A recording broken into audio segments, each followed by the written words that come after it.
right, greetings everybody. We are back again, FCS Prep, real change right now. And today we are continuing on talking about unconditional love. In the last podcast, we talked about unconditional love, receiving it, what it is, and a whole lot of other stuff. If you want to know more, go back and check it out. We talked about two of the three sources of unconditional love. One, God.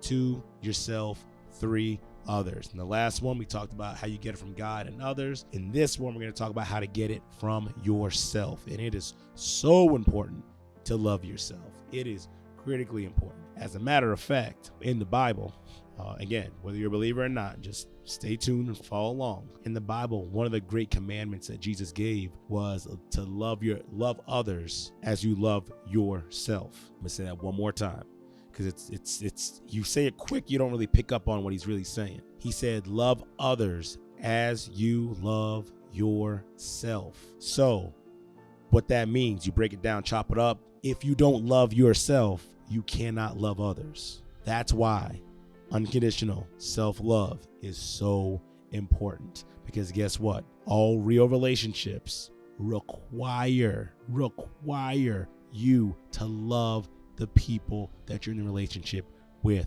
So if you don't love yourself, it is absolutely and completely, totally impossible to love somebody else. It'll be more of a business contract, like I said before, than actual unconditional love. So that's why unconditional self-love is so important, because it undergirds, again, all the relationships that we have.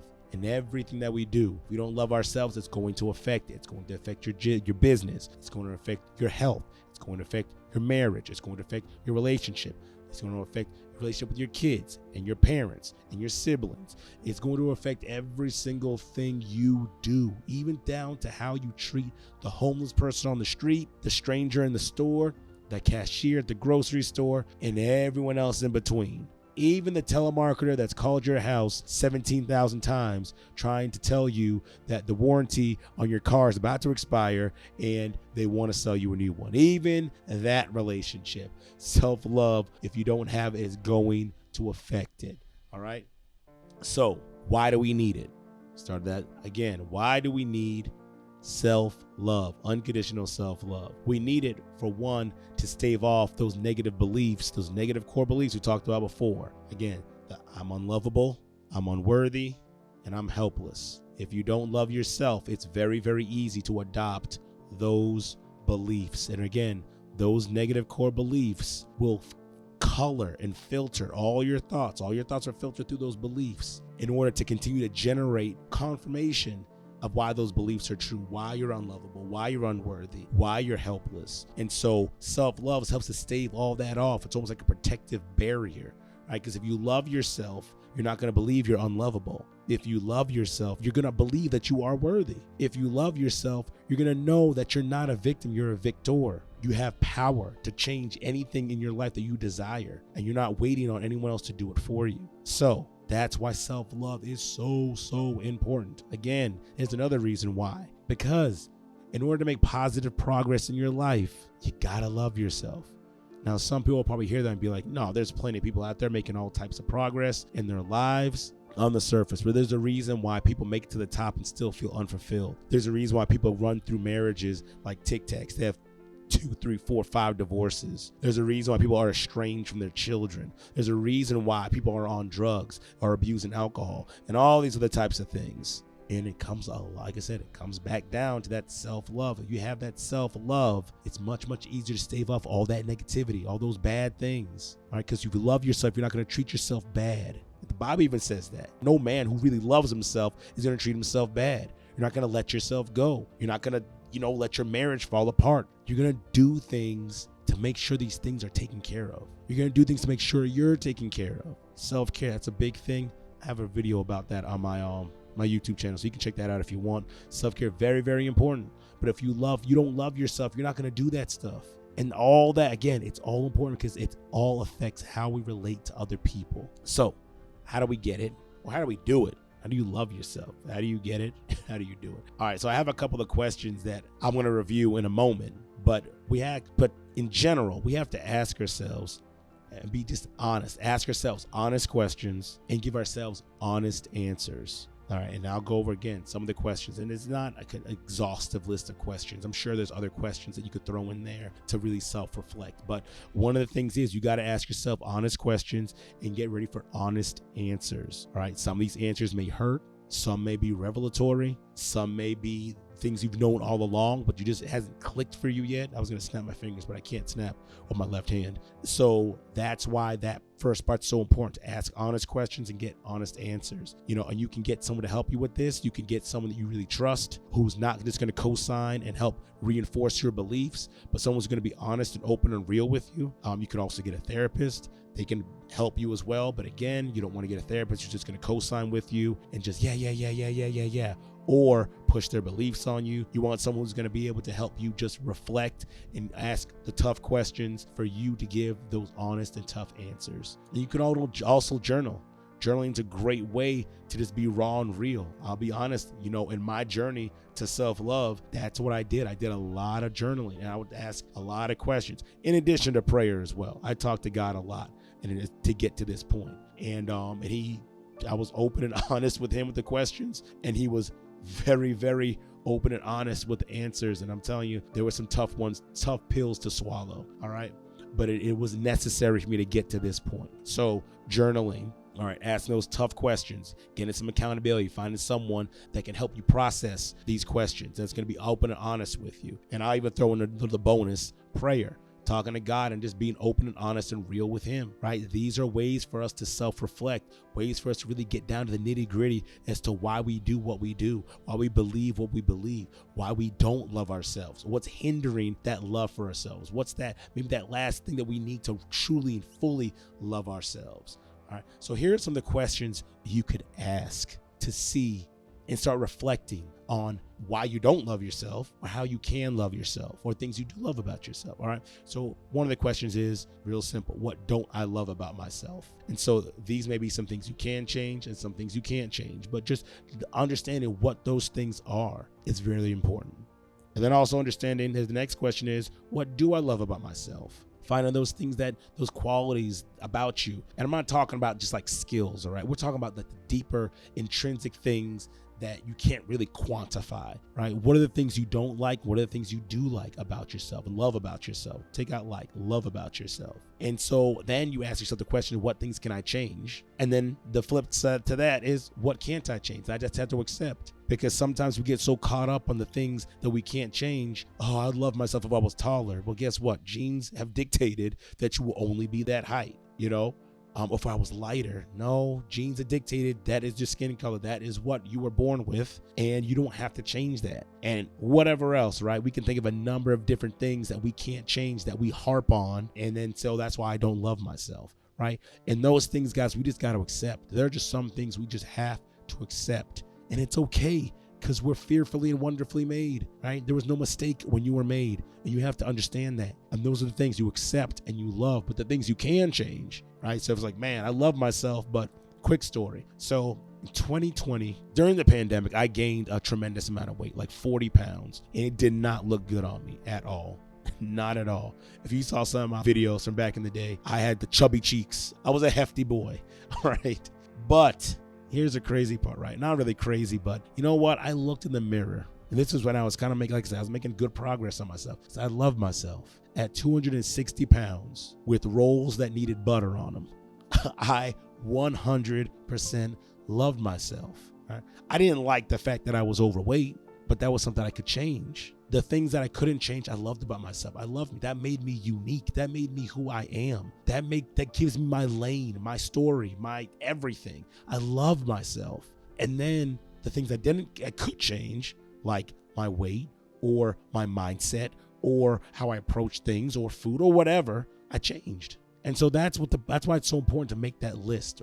1, what are the things I love about myself? 2, what don't I love about myself? 3, what can I change? 4, what can't I change? Ask yourself these questions, make those lists, go through them. And now, you know what? If you have someone you can go through them with, it'll be really good to help process it. Now, I didn't necessarily go through it with anybody. I didn't necessarily process with anybody outside of God and journaling or whatnot. It would make the process a lot easier because you would have someone to bounce things off and ask you questions, tough questions that would kind of force you to answer them, things that you can't kind of squirm out of and get away from. And the last question is, I was at the first, but I put at the last, why don't you love yourself?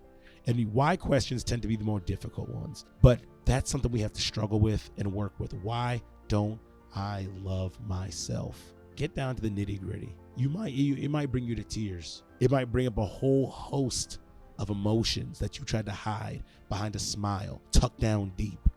But you've got to let the cap off that. All that stuff has got to come out. Trust me, I lived the life of tucking it down, and hiding it behind a smile. It is hard. It is painful. I could imagine that could drive someone to do some really heinous things to themselves. Don't do that. Don't do that. Take the cap off it. Let that stuff come out. Get it out on paper. Get it out in a conversation. Have a cathartic moment. Let that stuff out. But answer that question, why don't I love myself? And you know what? And after you do all these and ask all these questions and answer them, I want you to ask one more question. Very important. Why do I love myself? Because that's really important as well. Why do I love myself? Go through those things. All right? Go through all that. And then we get to the last thing. How does one know that they love themselves? It's very simple. You know you love yourself when you can be your authentic self at all times. That is how you know you love yourself. If you have to code switch and change when you get around certain people, that's a problem. I would dare say you don't love yourself. There's something there. Maybe you love yourself to a degree, but you got to be authentic. That's how you know you love yourself. You got to be true to yourself at all times. I don't want anyone being fake around me. I don't want anyone putting on because I'm around. I used to have some kids when I was in school, working in schools, and they would come up to me and tell me all types of crazy lies and stories so I could like them. I'm like, bro, y'all don't got to tell those stories, man. Y'all got to put on for me. I could care less whether you're great in a video game or great in a sport. That stuff doesn't matter to me. I love you just for who you are, plain and simple. And then granted, yes, I know there's not a lot of people like that in the world, or some people are so fear-stricken and scared to be rejected and all these things like that. But true self-love is not worried about what other people think about them. That's not what true self-love is. True self-love says, I don't care what anyone else thinks about me. I'm going to be my authentic self 100% of the time, every day, all the time, just all the time. And granted, let me put the caveat in there. And I'm not saying that if you're authentic self, I'm not saying be a jerk to anybody. I'm not saying that, right?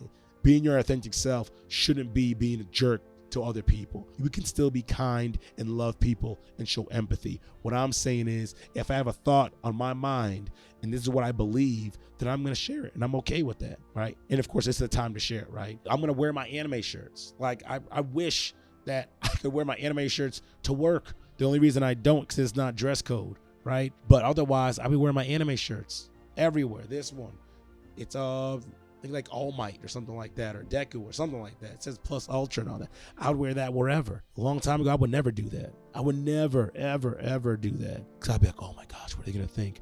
Oh man, they're going to think I'm a nerd, or I'm this, or I'm that, or they're not going to like me. I'm like, man, I could care less.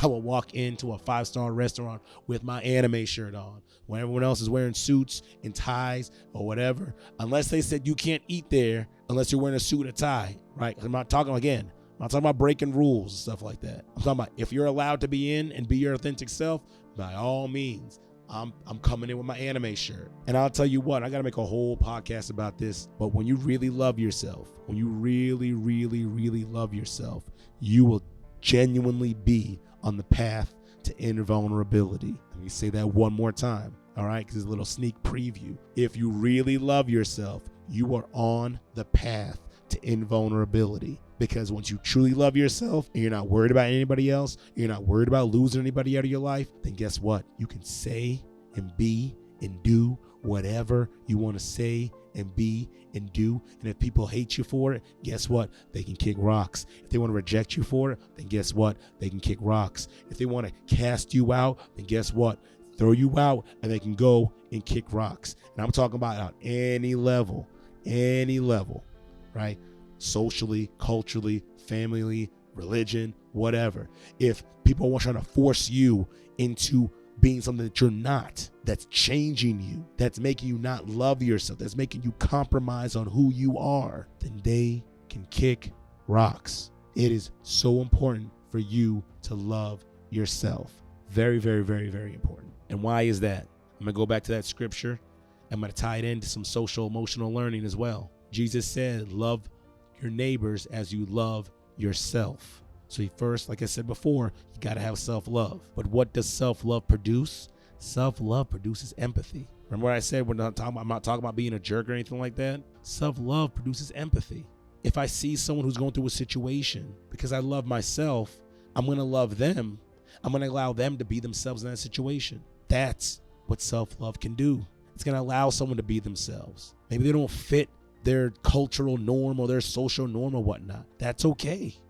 Self-love, you loving yourself, is going to allow you to empathize with somebody else and be like, hey, I can be myself authentically. I'm going to allow you to be yourself authentically. Because again, it's like the golden rule. That's what I'd want for me. So guess what? That's what I want for you. That's what I'm going to offer you, the opportunity and the ability to be your true and authentic self, to love yourself and realize that you're perfect the way you are. Talking about, again, intrinsically, those things, those intangible attributes that we can't touch, right? So if there's things that we need to change, obviously, if our health is bad and we can change it, then we need to change it, so just kind of put that caveat on there. But again, those are on the questions. And I'm also going to put the questions in the description below, so you don't have to worry about trying to write them down. But guys, that's self-love. That is self-love. So important. It's so important for every relationship. If you don't love yourself, there's no way you can love anybody else. And I firmly believe that a lot of relationships fail, not because, granted, communication's huge. Communication is huge. Probably the number one reason why relationships fail.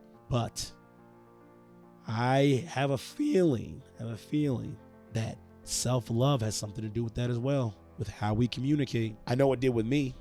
Because I didn't love myself always, and I had kind of a victim mentality. I always would take things as it's an offense, which would affect the communication, which would reinforce the belief. See where I'm going with this? So self-love, granted, communication is the number one killer of all relationships, but self-love plays a big role in that. So guys, I want you to start loving yourselves. I want y'all to run through these questions. I want you to vlog. I want you don't have to put the vlog up, but you want to video record. If you want to journal, pray, find a therapist, find a friend who could be honest with you. I want you to run through these questions. I want you guys to love yourselves. I want you guys to love yourselves because you are an awesome person. You are a wonderful person. Those under the sound of my voice, you were made perfectly. You are fearfully and wonderfully made. You are worthy of love, and especially love from yourself. And the moment we start loving ourselves is the moment things start changing in our lives. Because like I said, when we love ourselves, it affects every single relationship we engage in on a daily basis. So guys, there it is. There it is. Self-love.